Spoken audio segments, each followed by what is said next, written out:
So dyan ako sa kabila nag-live yung so ito ay pasyalan din. Yan guys, sa aming loud shoutout nandito tayo sa may reclamation. Dito yan guys sa may Seascape Yan po ang Lime Hotel. So update natin itong ginagawang reclamation dito. Yan So dati itong area na to puro pa dagat yan. So ngayon ganyan na siya. So ang reclamation yan halos siguro mga nasa 500 meters away. Dito tayo. So kitang-kita na yung mga crane, mga heavy equipment nila. Ang kanilang entrance ay doon yan banda sa may harapan ng Scenic. Yan ang lapad na. So naalala ko dati guys ang area na to isang umbok pa lang ang nakikita na buhangin. Pero ngayon ganyan na siya kalapad. Di ba? Lapad na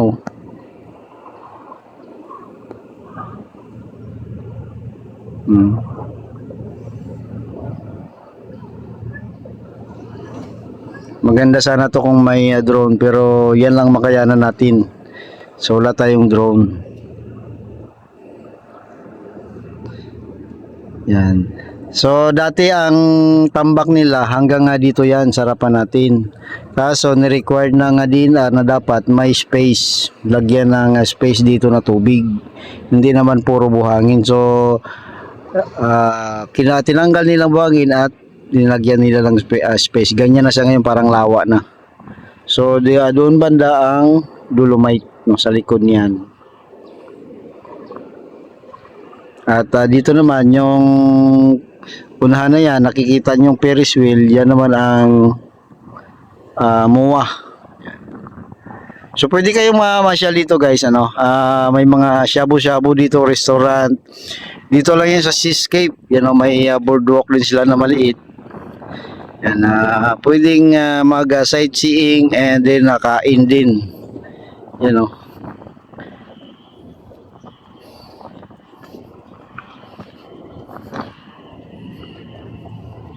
So magandang lugar na rin ito. Dati ang dami namin. Diyan ako dati nakatayo. Pag nag-live ako.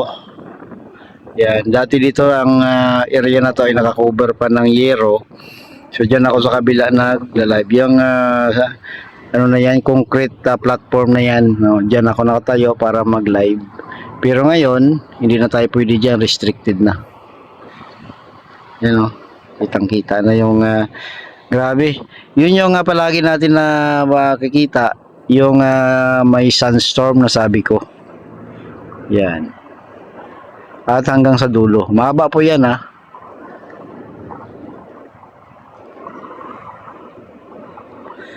Yan. So ito ay pasyalan din Pag tuwing gabi may mga acoustic band dito. Pwede kayong mag music trip and food trip. And makikita nyo pa ang view ng karagatan. Buti nga nilagyan ng space, dati wala yan Kung hindi nilagyan ng space yan, puro buhangin na makikita natin dito. Yan. At saka yung round table dyan, may round table yan dyan, natanggal na. Nawala na siya. Yan. Yun yung pier guys katabi niyan yung Hotel H2O.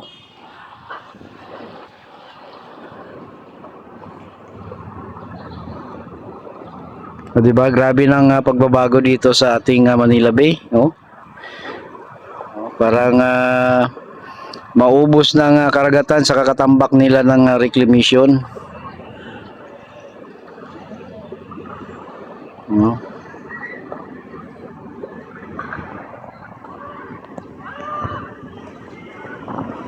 Nilagyan na rin nila ng guys ng tawag dito dike.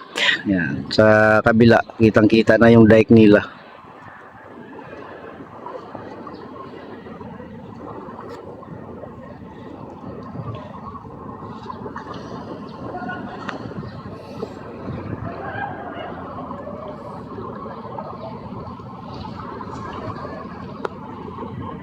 Punta tayo dito sa kabila, sa dulo para makita niyo yung ibang view.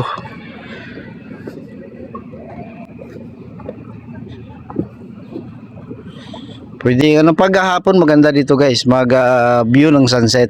No? Kitang-kita din ang sunset dito. Yan.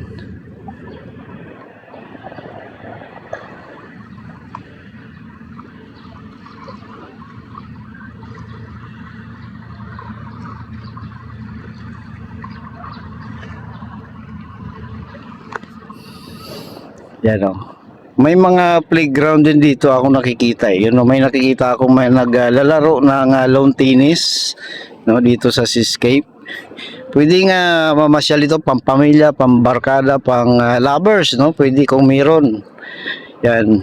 So punta na kayo guys sa Seascape para makita nyo ang view na ito. Ang ganda.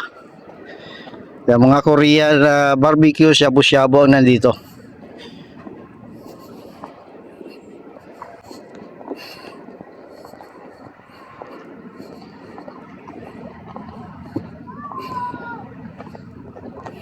Maganda oh. Kaso mainit ngayon kasi tanghaling tapat, no.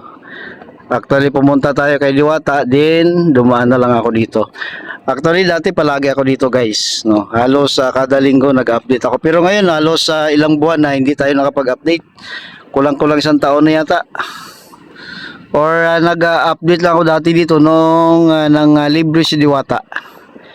Nang libre siya ng nagpakain siya dito.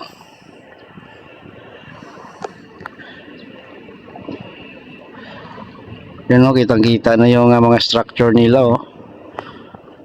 Yan.